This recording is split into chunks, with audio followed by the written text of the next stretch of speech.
What's up everyone, John from Beyond ARTV. Today it's time for another episode of my series, Honestly. Honestly, of course, is where I give my honest, unfiltered opinion of said creator, musician, band, or what have you on YouTube, various platforms, wherever they are, I'm going to give my honest opinion on them. Today we're looking at Philip DeFranco, a creator who has been on the site pretty much since its start. He's one of their flagship creators, and he's been someone that I have been subscribed to for more than a decade. I found him because of his video on the whole Viacom versus YouTube situation. Viacom and those evil bastards. I don't think I've been unsubscribed ever since then. Whether you love Philly D or you hate him, you can't deny that he has been super successful on this platform for over a decade at this point, and I think that that speaks volumes to not only his ingenuity and his creativity and his ability to kind of push the platform forward with what he does with telling the news, but I think that it also speaks volumes about the people that he surrounds himself with. Sorry it took me so long to get another episode of Honestly out. I was kind of stalled out in terms of working on other stuff,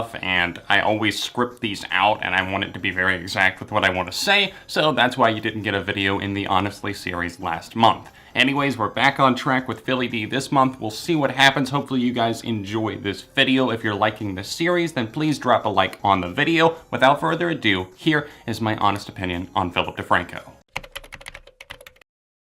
Philip DeFranco has been creating YouTube videos for over a decade and is primarily known for hosting his self-titled show, sharing the news, and giving his opinion on current happenings in the world. The show initially started off as a brief 3 to 4 minute affair, even referencing the length of the show in one iteration of the opening theme song that Phil himself sang. Welcome to the Philip DeFranco Show, the show that is the best show that's not really a show, but it's me talking to a camera for 3-4 minutes, yeah. Over time, there were numerous set changes, and eventually Phil turned his show into more than just him in one show, creating an entire company and an offshoot that became known as SourceFed. While that and many of his other endeavors, such as Like Totally Awesome and Bam Bam Kaboosh, fell by the wayside, the one constant has always been the Philip DeFranco Show. Even though he threatened to take it away one time and said that it was going away, and he did it again. And again, you can't do that to us, Phil. He continues to post the show 5 days a week with the help of an editing and research team that's now entirely independent after breaking off from the Discovery Network, which had previously owned a big stake in his show and his company.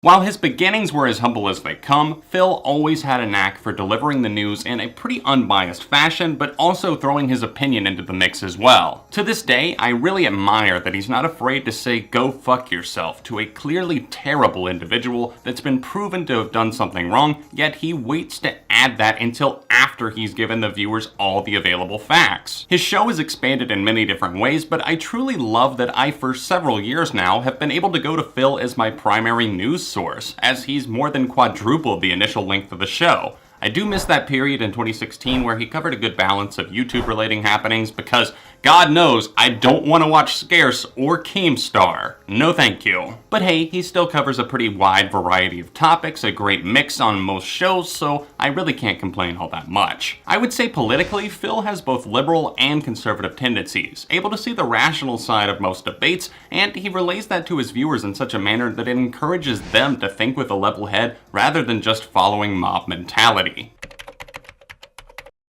I really do love the Philip DeFranco Show, but I do have a few small issues with it and the way that Phil does things, and those have become a little bit more prevalent over time. I feel like these days Phil really walks the wire between stories. He's sometimes seemingly a little bit afraid to really trigger his audience, so he will really just weigh out both sides of the situation, plays devil's advocate for both when a lot of times people are expecting him to go off on maybe a YouTuber or a specific situation, so it seems like a little bit he walks the line there, not wanting to offend anyone. And I'm not saying that there's anything wrong inherently with that, it's just that sometimes I miss that old fiery animated Phil that would come out of the shell and just kind of explode. All in all though, that is a very small complaint, and the show is doing better than ever, both in terms of editing, production style, and in terms of viewership.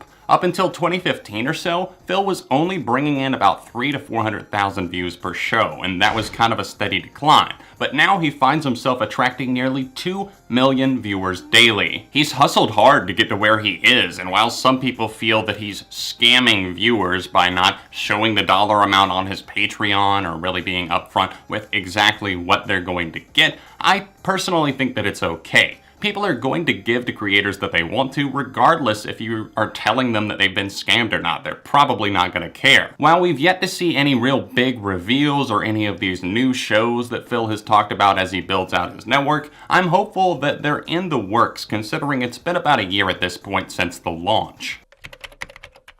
Honestly, Phil seems like a really kind, genuine, down-to-earth guy that definitely does have that ambition and that hustle and will do whatever it takes to get to the next goal to keep himself, his family, and his company afloat. I've been watching Philip DeFranco for over a decade at this point. I've seen pretty much every video that he's posted on the main channel, plenty of the vlogs as well, and his personality is just something that I find for the most part endearing, and I also see that he's like this guy that can be playful but also has a really strong business side to him, and I look up to him in that regard. I'm really happy for himself and his family, his growing family that is, considering he has 2 children now at this point and his wife Lindsay. Very happy for them, and in terms of content, I have to say, even though I do have small complaints, they're really nothing serious whatsoever. And in terms of rating Phil on this episode of Honestly, I have to say, he is a great creator. I hope you guys were entertained and enjoyed the new episode of Honestly, getting to see my insight and views on Philip DeFranco. What do you guys think about old Philly D, old SXy Phil? He's not SXy, he's not sexy, he's SXy. Only old schoolers are gonna get that one. Comment your thoughts down below on Philip DeFranco. Let me know what you think about him and his new show. I know a lot of my viewers seem to love him, and I personally do as well, but I'd be curious to know if you do not see him in such a positive light, why is that? And let's get a discussion going. Other than that, please subscribe to the channel if you're new here. I do videos like this, and usually more music-related content. That's what my channel is built around, but I also do this from time to time, so if you want to stick around, then please do so. If you're able to support me on Patreon to help videos like this keep coming on a monthly basis, then please tap that annotation over in the corner of the screen, or else it's at the top link in the description down below. If you want to see the last episode of Honestly, then tap right here, or another recent video I made on the channel right over here. All of my social media accounts can be found in the description, and other than that, I'll see you soon on Beyond ARTV.